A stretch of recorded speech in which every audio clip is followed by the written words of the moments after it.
Hello, blessings, TikTok and YouTube. This is High Priestess Jamila, and I wanted to come and show you guys the remedy and the solution to psychic vampires, spiritual attacks, psychic attacks, magical problems, and then even some tools that I have available that you can add to your arsenal for your other rituals, okay, for your other things that you're working on, okay, like maybe reversals, return to senders, things of that nature. So I'm going to start off with this alchemy bottle over to the right. And as you guys can see, it's giving like a reddish color. It's not red like that. Like this is liquid. This is a petition, water, alcohol in here, and it's totally fire safe and fireproof, and you're not gonna have to worry about that. But I think it's funny how that's giving that reddish hue. And so that red candle is actually a large 7-day candle that I am going to burn over the fiery wall of protection alchemy bottle. And so I have that ready. And then this one over to the left. Ooh, it even looks very scary.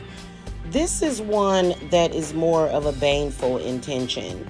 And it even, oh God, like that looks crazy with the top off. But the way that I do these is that it's dark work. This is a baneful working, but it is healing as well to the person that it is meant to protect or to fight against, or some kind of defense of enemies. And so I have a white candle already going, and I just pulled this out because I wanted to do a burn on it. And this shorter one down here,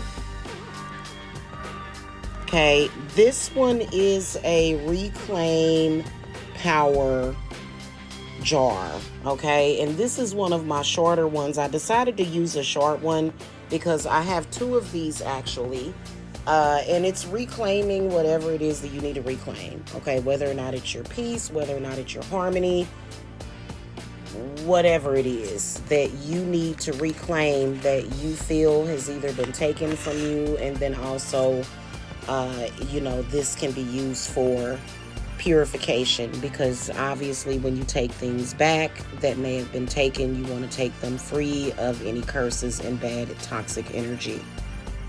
So you don't have to necessarily do this particular step, because I have quite a few clients that have been ordering these, and eventually it is going to be sent to you. Hopefully it won't be leaking. I'm going to make sure that it is packed up so tight and the lid is airtight. Now, these obviously I wouldn't be mailing to anybody, but I do have some that are smaller than this that can be used for this purpose, okay?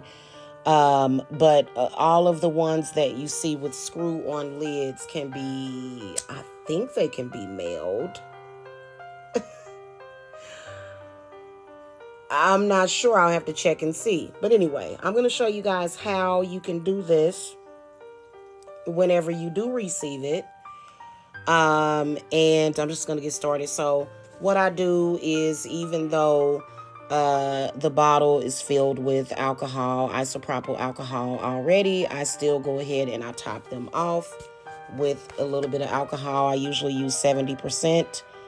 I do have some 99% alcohol, and then sometimes I use 91%. Okay, so I'm going to start off, and I'm just going to top these off. Now, what I like to do, and the other day, oh my God, I was burning so many of these. I like to have it in an open area. But what I like to do is I like to have some kind of essential oil for aromatherapy, so that you're just not smelling isopropyl alcohol, because that does not smell very good. And so it's okay to go ahead and top these off with some eucalyptus, or maybe even some rose essential oil, honeysuckle, just for aromatherapy. And when you burn these, it doesn't have to burn for a long time. Okay, now I'm going to start off with this particular baneful intention over here. And I can't really go into detail about what this one is going to do. Okay, I can't really go into detail about that. But I can tell you that it is not good for whoever it is meant for. Okay, so I'm just going to light that up. And I'm so excited. I've got some dragon's blood and some copal resin incense cones for downflow coming for my new magical tool right there. Okay, and then I'm going to light up the fiery wall of protection. And I'm just going to sit with this for just a few minutes. And like I said, that red candle is going to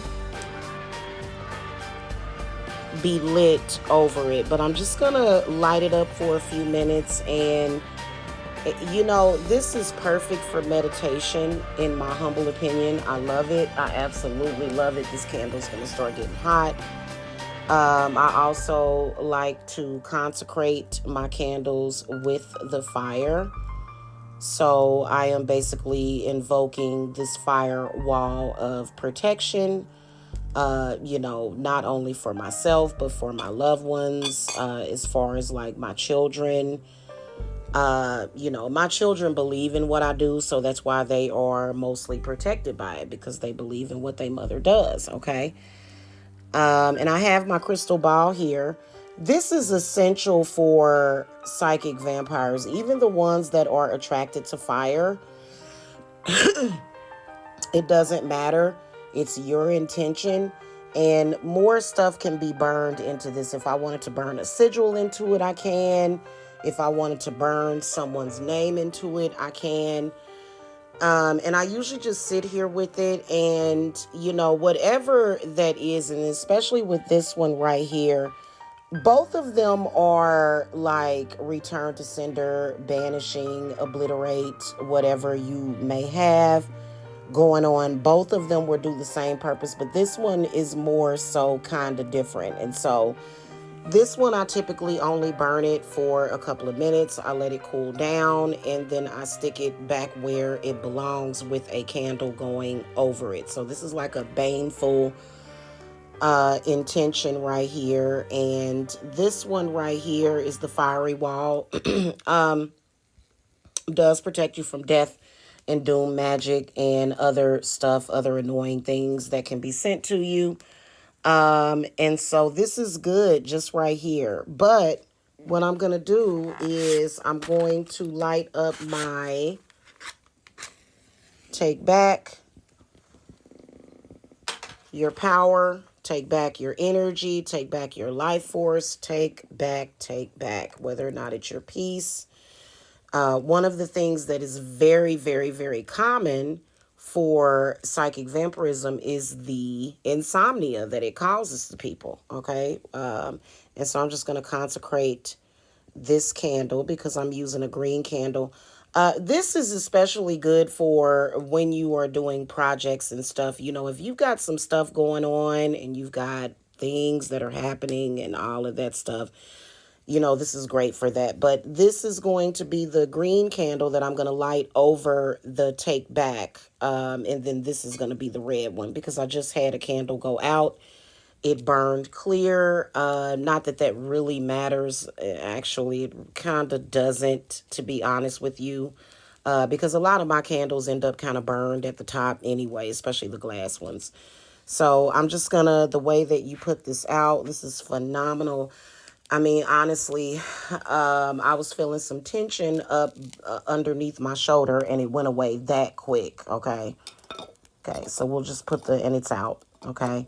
And then you can screw this back on. It's going to be kind of hot, but, you know, you can screw it for a few minutes and then just let that cool down. This area will stay kind of cool, too.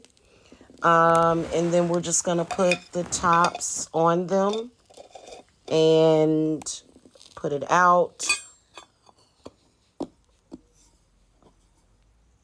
And then you light your candle on top, okay? And this is kind of lopsided, so I can wait a few minutes. But that is the empath or whatever, just any